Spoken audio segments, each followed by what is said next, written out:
اعوذ باللہ من الشیطان الرجیم بسم اللہ الرحمن الرحیم. ڈیئر اسٹوڈنٹ السلام علیکم. آج ہم کلاس 4 کی SST کے بک سے چیپٹر 2 سٹیزن شپ جو آپ کی بک کے پیج نمبر 66 پر موجود ہے اس کے بارے میں پڑھیں گے. بچوں ہمارے چیپٹر کا نام ہے سٹیزن شپ. اس کے معنی شہریت کے ہیں. بچوں اس سبق میں ہم جانیں گے کہ کس طرح ایک شہری جس ملک میں رہتا ہے اس ملک کی شہریت حاصل کر سکتا ہے اور اپنے فرائض اور اچھے شہری ہونے کا حق ادا کر سکتا ہے. تو بچوں آپ جانتے ہیں ہمارا ملک پاکستان ہے اور ہم سب اس کے شہری ہیں. شہری ہونے کا مطلب ہے کسی ایسے ملک کا رکن ہونا جہاں سیاسی، سماجی اور معاشی حقوق حاصل ہوں. ہمارا ٹاپک ہے ویز ٹو گیٹ سٹیزن شپ یعنی شہریت حاصل کرنے کے طریقے. کسی ملک کی شہریت حاصل کرنے کے 3 بنیادی طریقے ہیں. ایک ملک کے طریقے دوسرے ملک کے طریقوں سے مختلف ہو سکتے ہیں. پہلا طریقہ پیدائشی طور پر ہے. اگر والد اور والدہ پہلے ہی کسی خاص ملک کے شہری ہیں تب بچوں کو ایک جیسی شہریت ملے گی. دوسرا طریقہ یہ ہے کہ کسی خاص ملک کی شہری سے شادی اس ملک کی شہریت کو حاصل کر سکتی ہے. اس معاملے میں شہری اس ملک کی شہریت کے لیے درخواست دے سکتے ہیں جہاں میاں بیوی رہ رہے ہیں.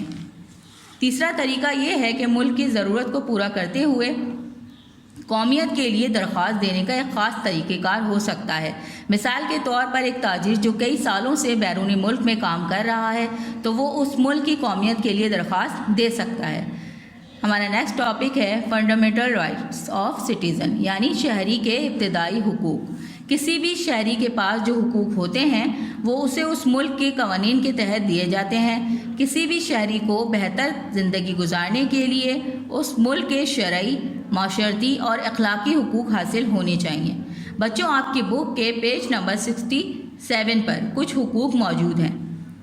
پوائنٹ نمبر 1 اپنے ذاتی رائے کے حقوق. پوائنٹ نمبر 2 اسلام کے اصولوں پر عمل کرنے کی آزادی.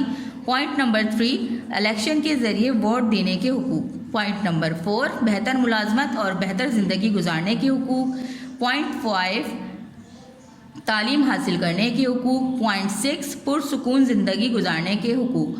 پوائنٹ 7 اینڈ لاسٹ اپنی ذاتی زندگی اور جائیداد بنانے کے حقوق. ان حقوق پر عمل کر کے ہم کسی بھی ملک میں پرسکون زندگی گزار سکتے ہیں. ہمارا نیکسٹ ٹاپک ہے رسپانسبلٹیز آف سٹیزنز مینس شہری کی ذمہ داریاں. ہماری زندگی کو آرام دہ اور آسان بنانے کے لیے حکومت اپنی بہت سی سہولیات مہیا کرتی ہے لیکن اس کے بدلے میں معاشرے میں بہتر زندگی گزارنے کے لیے شہری کی کچھ ذمہ داریاں ہیں. مثال کے طور پر ایک صوبائی حکومت ہماری تعلیم اور صحت کی دیکھ بھال کے لیے اسکول اور اسپتال بناتی ہے.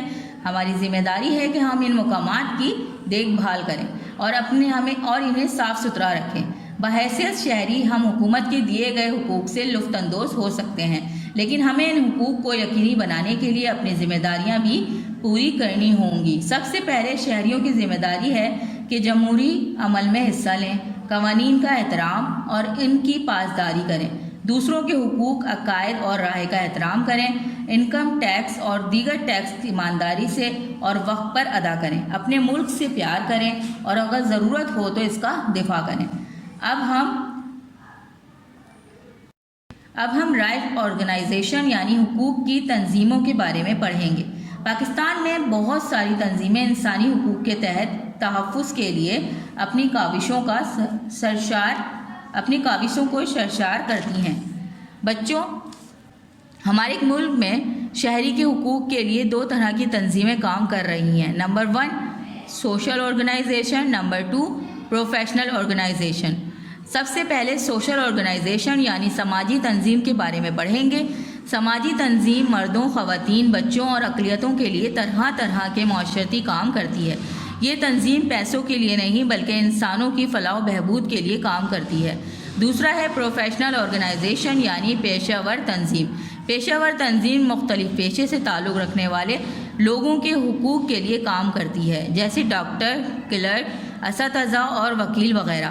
بچوں اس چیپٹر میں آپ نے کسی بھی ملک میں رہنے والے شہری کی شہریت، اس کے حقوق اور شہری کی ذمہ داریوں کے بارے میں معلومات حاصل کی. مجھے امید ہے آپ کو میری بات سمجھ آ گئی ہوگی. اللہ حافظ.